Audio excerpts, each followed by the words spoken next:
Nii, minu küsimus oleks siis sotsiaaldemokraatide esindajale. Millal sotsiaaldemokraadid laiali lähevad?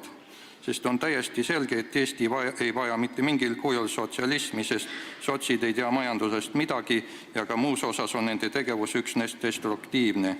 Nad on näidanud pidevalt üles oma varjamatut viha nende samade väärtuste vastu, mille nimel ja mille alusel sai omal ajal iseseisvust taastatud. Aitäh! Tere, olen Taavi Pärtel ja mul oleks küsimus peaminister Jüri Ratasele. Esmalt tänan teid selle tõeliselt riigimeheliku otsuse eest moodustada praegune koalitsioon.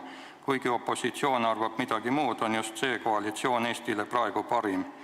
Praegusel valitsusel olekski nüüd väga hea võimalus asuda ka Euroopa Liidus vahendajaks Brüsseli ja nii-öelda mässuliste riikide vahele. Usun, et peaministri juhtimisel, kes on juba mitu korda suutnud isegi täiesti lepitamatud vastased koos töötama panna, võib ka see olla võimalik. Mida arvate? Aitäh! Aitäh teile kõigepealt hea sõna eest. Taavi Pärtel küsib ainult üks küsimus. Millal Reformierakond laiali läheb? Teie parim enne on nagunii juba ammu möödas ja tegevus opositsioonis ei viita kuidagi sellele, et midagi asjalikku sealt enam kunagi tulema hakkab.